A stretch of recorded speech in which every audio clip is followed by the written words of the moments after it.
guys? This is Tim, TA Visuals. So today me and the Tokina guys went out and ran around Dallas. I kind of showed them what I do on a day-to-day basis and how I put my Tokina lenses to good use.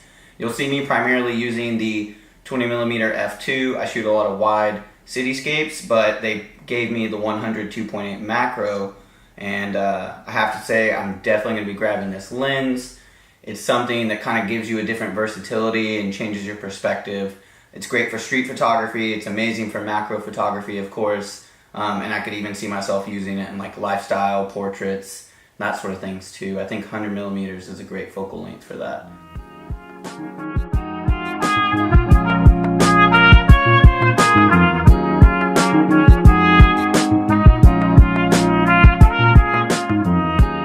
$20mm versus using like the 16-35 is really that f2. I'm able to get a much shallower depth of field and kind of separate my subject, as well as still get an ultra wide. It's tack sharp being a prime lens. It focuses really well, and just the low light performance, what I shoot for like everyday street, is pretty much my go-to for running around Dallas. I like to call myself like a shadow. Like, I don't want to be seen. I just really want to show my art. I'm honestly into like nature and just being outdoors, but I live in Dallas, so I don't have that option.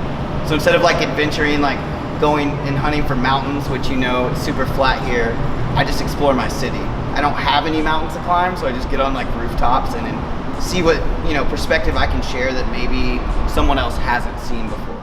Moody is definitely my style.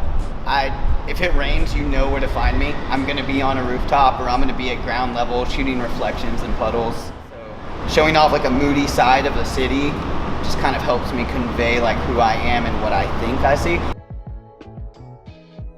All right, so this is one of my favorite spots in Dallas. I come here all the time. It's my sky bridge. Everyone knows of it as my sky bridge. What I like to do is get as close to this glass as possible with a really wide angle lens and get some crazy long exposures. The one thing you really need for this spot is definitely gonna be an ND filter. I prefer variable ND filters. Again, like, my style is more run and gun, so it just makes sense for me.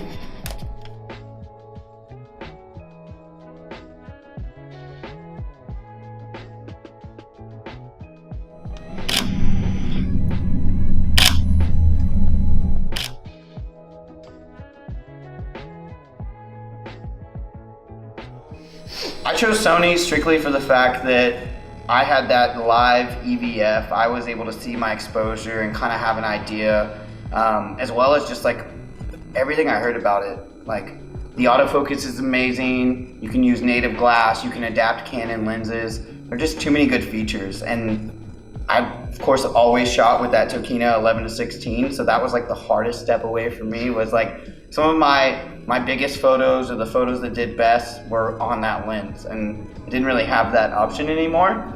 So as soon as I found out they made that 20mm f2 and I saw like its low light ability, like especially for astrophotography, which is not what I do, but it's in that same realm. I literally shoot like the lowest, darkest situations that I can get my hands on. The grimiest, like little, you know, puddles in the ground is like where you'll find me. So to have a lens that could do shallow depth of field, be tack sharp, and also capture all of the low light needs that I have, like I was so.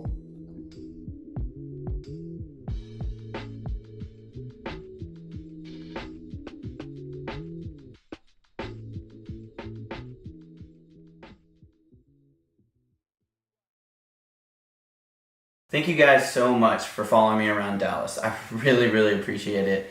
You can find me at TA_visuals on Instagram and TA Visuals on YouTube.